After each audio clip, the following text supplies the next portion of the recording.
देख रहे हैं पंचायत दिशा न्यूज।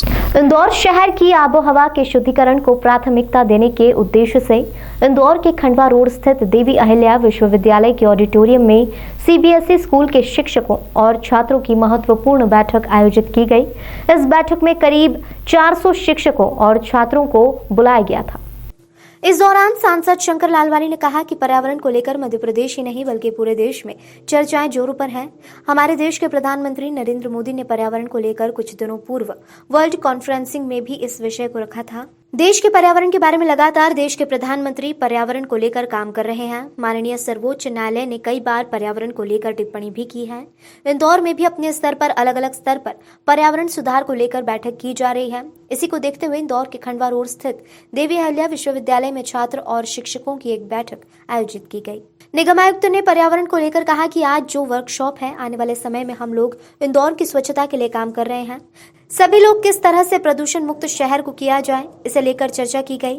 बैठक का मुख्य उद्देश्य यह है कि जब भी ऐसे अभियान की शुरुआत की जाती है तो यह प्रयास करने हैं कि स्कूल के बच्चों को मैसेज सबसे पहले लिया जाए, ताकि यह बच्चे इस विषय को ठीक से समझते हैं और इंटरेस्ट लेते हैं और परिणाम भी जल्दी मिलते हैं। देखिए, पर्यावरण को देखिए पूरे देश में नहीं पूरे विश्व में चर्चा का विषय है। हमारे माननीय प्रधानमंत्री जी ने अभी जो वर्ल्ड कॉन्फ्रेंस थी उसमें भी इस विषय को रखा था कि हमें ग्लोबली सोचना चाहिए इन्वायरमेंट के बारे में, पर्यावरण के बारे में। पूरे देश में माननीय प्रधानमंत्री के नेतृत्व में पर्यावरण सुधार के लिए काम चल रहे हैं। दिल्ली में जब हम रहते हैं तो पर्यावरण को लेकर सबकी चिंता रहती है। दिल्ली जिस प्रकार से प्रदूषित हुआ है उसको लेकर सभी की चिंता रहती है। माननीय सर्वोच्च न्यायालय ने कई बार टिप्पणी भी की है। हम इंदौर में कैसे पर्यावरण सुधार सकते हैं उसको लेके अलग अलग स्तरों पर बैठकें कर रहे हैं। आज हमारे छात्रों की, युवाओं की है बैठक, क्योंकि ये एक ऐसे हमारे ब्रांड एम्बेसडर हैं जो घर जाके परिवार में लोगों को प्रशिक्षित कर सकते हैं, बोल सकते हैं, उनका एक इम्पैक्ट रहता है। तो उसी को लेकर के कार्यशाला आयोजित की गई। जी मैम, आज पर्यावरण को लेकर के पूरा आयोजन रखा गया है, क्या पूरा कंटेंट है ये और किस तरह से?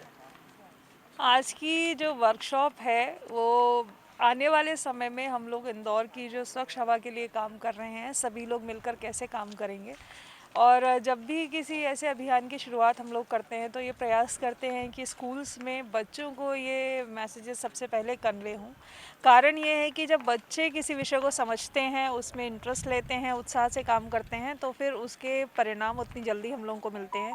स्वच्छ भारत अभियान की जब शुरुआत हुई थी, चाहे वो खुले में शौच से मुक्ति हो या कचरे का अलग अलग करना हो, उसमें बच्चों ने बहुत अच्छा रोल प्ले किया। अपने घरों में अच्छा रोल प्ले करते हैं, माता पिता को समझाने में, अपनी फैमिली के और लोगों को समझाने में। तो अभी भी हम लोगों की अपेक्षा है कि आने वाले समय में जो एजेंट ऑफ चेंज हैं वो हमारे बच्चे ही रहते हैं। तो स्टूडेंट्स को ये बताना कि उनके क्या दायित्व हैं एयर क्वालिटी इंडेक्स में सुधार करने के, कौन कौन सी चीज़ें हैं जो उनको घरों में करनी है, बाहर करनी है, स्कूल्स में करनी है। उसमें सौदया स्कूल जो ग्रुप ऑफ स्कूल्स हैं उन्होंने अपना एक आज का वर्कशॉप रखा है, जिसमें विभिन्न जो नोडल अधिकारी बनाए गए हैं स्कूल्स में वो पार्टिसिपेट कर रहे हैं। उद्देश्य यही है कि आने वाले समय में एयर क्वालिटी इंडेक्स को लेकर पूरा शहर एक साथ एक प्लेटफॉर्म पे आए और उसमें चाहे जनप्रतिनिधि हो, मीडिया हो, शहर के लोग हों, नगर निगम की टीम हो, पोल्यूशन कंट्रोल बोर्ड, आरटीओ का टीम हो, तो ये सभी लोग एक साथ काम करें।